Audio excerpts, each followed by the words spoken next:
हिमाचल प्रदेश के समस्त नागरिकों को ये समझना बहुत जरूरी है कि 2022 में हिमाचल की दोनों राजधानियां शिमला और धर्मशाला, जो कि स्मार्ट सिटी में चयनित थी, के साथ एक बहुत भद्दा मजाक किया गया, जिसमें परियोजना का साइज 1000 से 550 करोड़ रुपया कर दिया गया। ये सोच कोई पॉलिटिकल सोच नहीं हो सकती, ये किसी सलाहकार की सोच है जिसे हमारी सरकारों को समझना बहुत जरूरी है और प्रेजेंट सरकार को भी ऐसे सलाहकारों से पहचानना और उनसे बचना जरूरी है। हमारी ये अवेयरनेस सीरीज एक पॉलिसी एनालिसिस और एक रिसर्च डेवलपमेंट रिसर्च का प्रोजेक्ट है, जिसमें हमारा एम किसी को क्रिटिसाइज करना नहीं है, बल्कि ये समझना है कि हमारा विकास और गवर्नेंस किस दिशा में जा रहा है, क्या क्या कमियां उसमें हैं और क्या क्या सुधार उसमें किए जा सकते हैं। आज हम ये देखेंगे कि हमारा हिमाचल सरकार और भारत सरकार का जो शेयर स्मार्ट सिटी का है उसको कैसे लिया जा सकता है, और साथ में धर्मशाला स्मार्ट सिटी और इवन शिमला स्मार्ट सिटी को कैसे रिवाइव किया जा सकता है और कैसे एक्सटेंशन दिया जा सकता है। धर्मशाला स्मार्ट सिटी का प्रोजेक्ट का जो एनालिसिस है, इसको आप केस स्टडी के रूप में समझें। धर्मशाला स्मार्ट सिटी का ही ये हाल नहीं है। अगर हम अपने चारों तरफ देखें तो हर डेवलपमेंट स्कीम और प्रोजेक्ट इसी तरीके से इम्प्लीमेंट किया जा रहा है, जिसके ऊपर हमें पैनी नजर रखने की जरूरत है। इस केस स्टडी का मकसद हमारे नागरिकों की विकास में और गवर्नेंस में भागीदारी को बढ़ाना है, और साथ में इसे कैसे किया जाए हम इसे समझने की कोशिश करेंगे। अब हम ये देखें कि धर्मशाला एक वर्ल्ड क्लास स्मार्ट सिटी बननी थी।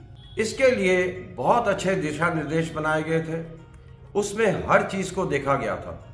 सिर्फ स्मार्ट सिटी प्रोजेक्ट पूरे हिंदुस्तान का ऐसा प्रोजेक्ट था जहां पे भारत सरकार ने डिपार्टमेंट को इसकी इम्प्लीमेंटेशन ना देके special purpose vehicle companies act में धर्मशाला स्मार्ट सिटी लिमिटेड का गठन किया गया था, जैसा कि बाकी स्मार्ट सिटीज में किया गया था। नागरिकों की भूमिका सेंट्रल रखी गई थी, और आज हमें यह समझना जरूरी है कि स्मार्ट सिटी को रिवाइव करना, इसको पुनर्जीवित करना क्यों जरूरी है। अब हम ये देखें कि धर्मशाला स्मार्ट सिटी में क्या क्या होना था। धर्मशाला हिमाचल की सेकंड कैपिटल है, एक पर्यटन हब है जहां पे हिज होलीनेस दलाई लामा जी है, और यहाँ पे देशी और विदेशी पर्यटक आते हैं। इसको वर्ल्ड क्लास डेस्टिनेशन बनाना जरूरी था। यहाँ पे नागरिक पार्किंग की प्रॉब्लम से सफर कर रहे हैं, और 5500 गाड़ियों की पार्किंग स्मार्ट सिटी में बननी थी। धर्मशाला में कोई भी नागरिक 1 इंच भी पैदल नहीं चल सकता, क्योंकि धर्मशाला समय के साथ साथ कारों का शहर बनता जा रहा है, ये नागरिकों का शहर नहीं है। और डेवलपमेंट प्रोसेस में आज स्मार्ट सिटीज में city for the people not for the cars का एक नारा इसमें है। धर्मशाला स्मार्ट सिटी प्रोजेक्ट में सिटी ऑफ द पीपल बनना था, जहां पे हमारे बुजुर्ग, बच्चे, महिलाएं, वो भी इसमें आराम से अच्छी क्वालिटी ऑफ लाइफ को इंजॉय करते हुए शहर का इस्तेमाल कर सकते थे। यहाँ पे आने जाने के लिए पर्सनलाइज व्हीकल के यूज को कम करने के लिए world class city bus service की सुविधा नागरिकों को मिलनी थी। इसमें 140 बस शेल्टर, जो कि स्मार्ट बस शेल्टर थे, जिसमें पैसेंजर इंफॉर्मेशन सिस्टम, कियोस्क और ई टॉयलेट 100 जगह के ऊपर बनाने का प्रावधान किया गया था। यहाँ पे हमारे जो यूथ हैं, हमारे जो युवा हैं और हमारे यहाँ के नागरिक, उनको वर्ल्ड क्लास एम्प्लॉयमेंट मिलनी थी। इसके साथ हमारा जो व्यवसाय है वो कई गुना यहाँ पे बढ़ना था, जिससे लोगों की आर्थिकी मजबूत होनी थी। 46,000 स्क्वायर मीटर में चिरानखड़ के एरिया में वर्ल्ड क्लास टूरिस्ट डेस्टिनेशन बनना था। हमारा मैक्लोडगंज, कोतवाली बाजार और कचहरी अड्डा, ये 3 जगह वर्ल्ड क्लास पेडेस्ट्रनाइज मार्केट बननी थी, जहां पे बिजनेस बहुत अच्छे तरीके से किया जा सके। और हिमाचल में माल रोड और रिज हमारे पास एक उदाहरण है।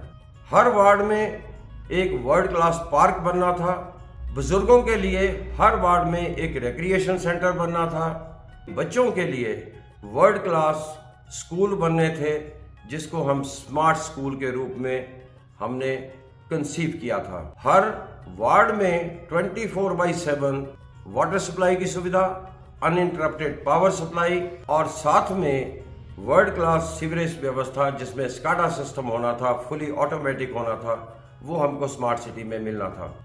इसलिए ये ज़रूरी है कि हमारे स्मार्ट सिटी प्रोजेक्ट को रिवाइव किया जाए। हम ये देखते हैं कि 9 मई 2022 को चुनावों को ध्यान में रखते हुए किसी अनप्रोफेशनल आदमी की सलाह के ऊपर धर्मशाला और शिमला के लोगों के साथ एक भद्दा मजाक किया गया, जिसमें यह कहा गया कि भारत सरकार 90% शेयर देगी और हिमाचल सरकार 10% शेयर देगी। लेकिन भारत सरकार ने अपना शेयर 500 करोड़ रखा और उसमें उन्होंने लिख दिया कि हम 90% देने को तैयार हैं, लेकिन उसका 500 करोड़ मैक्सिमम शेयर होगा। अब इसमें क्या किया गया कि हिमाचल सरकार के शेयर को 50 करोड़ कर दिया। मतलब ये हुआ कि 1000 करोड़ के बजाय सरकारी शेयर को 550 करोड़ के ऊपर सीमित कर दिया गया, यानी धर्मशाला स्मार्ट सिटी के साइज को कम कर दिया। अब हम गवर्नमेंट की सीरियसनेस और गवर्नमेंट का प्रोफेशनलिज्म इसी से देख सकते हैं कि इस प्रोजेक्ट को किस तरीके से लिया गया। आज अप्रैल में गवर्नमेंट ऑफ इंडिया का शेयर 50% के शेयर के रूप में भारत सरकार से 194 करोड़ रुपए आना बाकी है और हिमाचल सरकार से 450 करोड़ आना बाकी है। हम 90-10 के शेयर को नहीं देख रहे हैं क्योंकि वो एक चुनावी स्टंट था। अभी हमारे पास इसमें प्रोजेक्ट को रिवाइव करने के लिए हमें क्या करना होगा? सबसे पहला, धर्मशाला स्मार्ट सिटी लिमिटेड कंपनी, जिसको स्मार्ट सिटी प्रोजेक्ट को इम्प्लीमेंट करने के लिए यहाँ पे स्थापित किया गया, और जो भी अधिकारी इसमें यहाँ पे पोस्ट किए गए, उनको ये दायित्व दिया गया कि वो स्मार्ट सिटी को स्मार्ट सिटी प्रपोजल के मुताबिक इम्प्लीमेंट करें।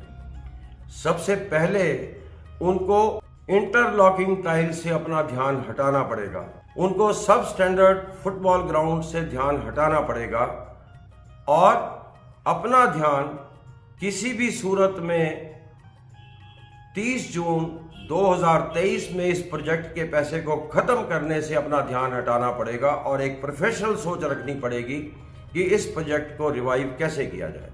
और भारत सरकार के साथ मिलके, NIUA के साथ मिलके, national institute of urban affairs, जो हमारे भारत सरकार का एपेक्स इंस्टीट्यूट है, DSCL की जानकारी के लिए ये बता दूं कि धर्मशाला के नागरिक ही आज उसके डायरेक्टर हैं और जिन्होंने स्मार्ट सिटी में प्रपोजल बनाने में हमारी बहुत मदद की थी, उनका सहायता ली जा सकती है। इसके साथ टेरी, ये भी गवर्नमेंट भारत सरकार के साथ एम्पेनल्ड इंस्टीट्यूशन है, इसकी भी मदद ली जा सकती है। भारत सरकार के एक्सपर्ट्स की मदद ली जा सकती है और इस प्रोजेक्ट को रिवाइव करने के लिए एक वर्केबल प्रपोजल, एक प्रोफेशनल प्रपोजल बनाने की ज़रूरत है। ये तब तक नहीं बना पाएंगे जब तक अपना ध्यान फालतू के कामों से नहीं हटाएंगे। इस प्रपोजल को बनाएं और माननीय मुख्यमंत्री हिमाचल प्रदेश, जो धर्मशाला और हिमाचल में व्यवस्था परिवर्तन करना चाह रहे हैं, कांगड़ा जिला को पर्यटन हब बनाना चाह रहे हैं, उनसे अपॉइंटमेंट ले और उनके सामने इसकी प्रेजेंटेशन करें। उसके बाद धर्मशाला स्मार्ट सिटी को रिवाइव करने के लिए एक स्पेशल डेलीगेशन माननीय मुख्यमंत्री, माननीय प्रधानमंत्री के साथ अपॉइंटमेंट फिक्स करवाएं। हमारे अर्बन डेवलपमेंट मिनिस्टर भारत सरकार के, उनके साथ अपॉइंटमेंट फिक्स कराएं और पूरा डिटेल में उनसे वर्केबल प्रपोजल कि 2 साल के अंदर अंदर किस तरह से स्मार्ट सिटी इम्प्लीमेंट किया जा सकता है, उसके लिए एक्सटेंशन कम से कम 2 साल की डिमांड करें। कई नागरिक ऐसा सलाह देते हैं कि नागरिकों को प्रधानमंत्री जी को लिखना चाहिए। वो हमने लिखा था और वहां से एक्शन भी हुआ, लेकिन सरकारों को इसीलिए चुना जाता है, अधिकारियों को इसीलिए नियुक्त किया जाता है कि नागरिकों के बिहाफ के ऊपर इस काम को करें। अब हम इसको समझने के लिए हम एक प्रोजेक्ट जो हमारा चिरान खंड में हाउसिंग प्रोजेक्ट है, integrated housing and slum development programme का प्रोजेक्ट था, मैं उसका उदाहरण देना चाहूँगा। ये प्रोजेक्ट 9 करोड़ 42 लाख रुपए का था और ये प्रोजेक्ट 2008 में सैंक्शन हुआ और 2014 तक इसमें कोई काम नहीं हुआ और भारत सरकार ने इसे बंद करने का निर्णय ले लिया। ठीक निर्णय था, क्योंकि हिमाचल सरकार 6 सालों तक उस प्रोजेक्ट को इम्प्लीमेंट नहीं कर पाई। लेकिन धर्मशाला और सोलन के प्रोजेक्ट को हम छोड़ना नहीं चाहते थे।